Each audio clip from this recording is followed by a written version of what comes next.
मतलब ऐसे समझ लो, जहां मैं मैथ्स से पूरा डरता था वहां मैथ्स मुझे एकदम आसान लगने लगा। क्लास 10th के शुरुआत के 2-3 महीने ऐसे गुजर गए कि पता ही नहीं चला। आप ये जो फोटो देख रहे हैं ये मेरी क्लास 10th की ओरिजिनल मार्कशीट है। इस समय तक आते आते मैंने डिसाइड कर लिया था कि मैं क्लास 11th में मैथ्स को छोड़ दूंगा।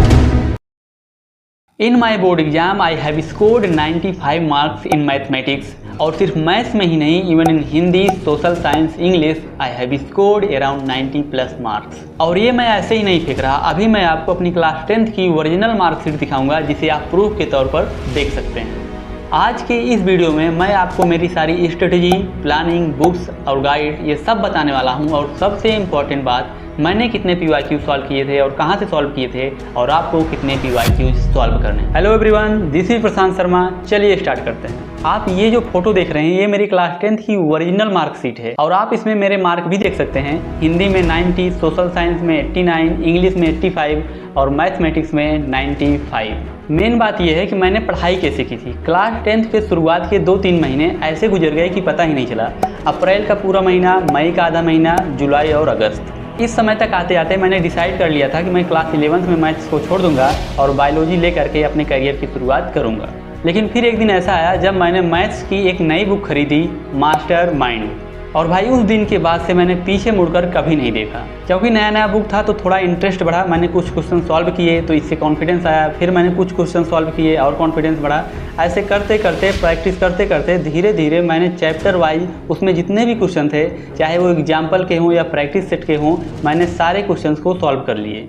मतलब ऐसे समझ लो, जहां मैं मैथ्स से पूरा डरता था वहां मैथ्स मुझे एकदम आसान लगने लगा। इसको ऐसे समझ लो जैसे दुश्मन से दोस्ती हो जाना, और ये मेरे साथ हो गया। सारे चैप्टर आसान लगने लगे। और ये जो सर्किल में एंगल्स निकालते हैं, one of the my favourite topic. और पॉलिनोमियल्स में जीरोज निकालना, क्वाड्रेटिक इक्वेशंस को सॉल्व करना, उनके रूट्स निकालना, नेचर ऑफ रूट्स बताना, एपीज को सॉल्व करना, ट्रायंगल को सॉल्व करना, सब का सब एकदम मज़ा आने लगा था। फिर मैंने अनसॉल्व लिया। उसमें पिछले 10 से 12 साल के PYQ थे और लगभग मैंने 9 से 10 PYQ सॉल्व कर लिए थे। लेकिन इसको सॉल्व करते हुए मैंने एक चीज़ नोटिस की कि कुछ क्वेश्चंस हर साल रिपीट हो रहे थे और कुछ क्वेश्चंस 2-3 साल पे रिपीट हो रहे थे। तो मैंने उन्हें पॉइंट आउट किया और जो हाई वेटेड चैप्टर थे उनको भी पॉइंट आउट किया और इनके बहुत सारे क्वेश्चन फिर से प्रैक्टिस की। इस तरह से मैंने मैथ्स में 95 मार्क स्कोर किए। अब आपको क्या करना है, सबसे पहले कंसेप्ट को मजबूत करना है, उसके बाद जितना हो सके उसकी प्रैक्टिस कीजिए। सबसे पहले मैं आपको बता देता हूँ कि मैंने कहाँ से पढ़ाई की थी। तो मैंने डॉक्टर मनोहर रे की बुक और मास्टर माइंड की बुक यहाँ से पढ़ाई की थी।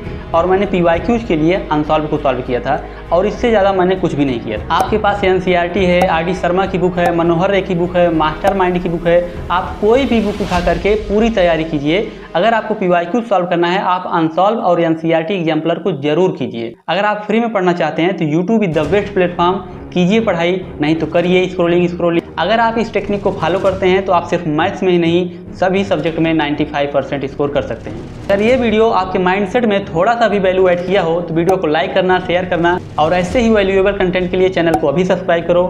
Thank you for watching.